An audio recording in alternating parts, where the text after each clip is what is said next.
ಅರಣ್ಯದ ಪ್ರತಿಜ್ಞೆ. ಗಹನ ಕಾಡಿನ ಅಂಚಿನಲ್ಲಿ ಒಂದು ಆದಿವಾಸಿ ಹಳ್ಳಿ ಇತ್ತು. ಅಲ್ಲಿ ಮಲ್ಲು ಎಂಬ ಹುಡುಗ ತನ್ನ ತಾತನ ಜೊತೆ ಬೆಳೆದ. ತಾತ ಯಾವಾಗಲೂ ಹೇಳುತ್ತಿದ್ದನು, ಪ್ರಾಣಿಗಳು ನಮ್ಮ ಶತ್ರುಗಳಲ್ಲ, ನಾವು ಅವುಗಳ ಅತಿಥಿಗಳು.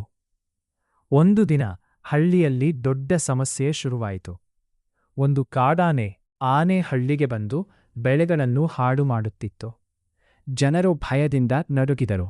ಕೆಲವರು ಆ ಆನೆಯನ್ನು ಕೊಲ್ಲಬೇಕು ಎಂದು ನಿರ್ಧರಿಸಿದರು. ಮಲ್ಲುವಿಗೆ ಅದು ಇಷ್ಟವಾಗಲಿಲ್ಲ. ಅವನು ತಾತನ ಮಾತು ನೆನಪಿಸಿಕೊಂಡು ಇದು ತನ್ನ ಮನೆ ಕಳೆದುಕೊಂಡಿರಬಹುದು ಎಂದು ಅವನು ಯೋಚಿಸಿದ. ಆ ರಾತ್ರಿ ಮಲ್ಲು ಒಬ್ಬನೇ ಕಾಡಿಗೆ ಹೋದ.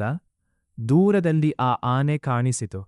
ಅದು ಕೋಪದಿಂದ ಮರಗಳನ್ನು ಒಡೆದು ಹಾಕುತ್ತಿತ್ತು. ಮಲ್ಲು ನಿಧಾನವಾಗಿ ಹತ್ತಿರ ಹೋಗಿ ಭಯದಿಂದ ನಡುಗುತ್ತಾ ಮಾತಾಡಿದ, ನೀನು ಹಳ್ಳಿಗೆ ಬರಬೇಡ, ನಾವು ಹೆದರುತ್ತಿದ್ದೇವೆ. ಆ ಆನೆ ಕ್ಷಣಕಾಲ ನಿಂತಿತು. ಅದರ ಕಣ್ಣುಗಳಲ್ಲಿ ನೋವು ಕಾಣಿಸಿತು. ಅಷ್ಟರಲ್ಲಿ ಹಳ್ಳಿಯ ಕೆಲವರು ಬಂದರು. ಬಿಲ್ಲು ಬೆಂಕಿ ಹಿಡಿದು ಇದನ್ನೇ ಕೊಲ್ಲಬೇಕು ಎಂದು ಅವರು ಕೂಗಿದರು. ಮಲ್ಲು ಅವರ ಮುಂದೆ ನಿಂತ. ಇದು ದೋಷಿಯಲ್ಲ, ನಾವು ಅದರ ಕಾಡನ್ನು ಕಿತ್ತುಕೊಂಡಿದ್ದೇವೆ ಎಂದು ಅವನು ಕೂಗಿದ. ಆದರೆ ಯಾರೂ ಕೇಳಲಿಲ್ಲ. ಒಂದು ಬಾಣ ಹಾರಿತು. ಆ ಆನೆ ಗಾಯಗೊಂಡಿತು.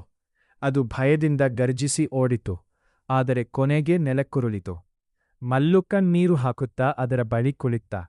ಆ ಕ್ಷಣದಲ್ಲಿ ಅವನಿಗೆ ತಾತನ ಮಾತು ಇನ್ನಷ್ಟು ಗಾಢವಾಗಿ ಅರ್ಥವಾಯಿತು.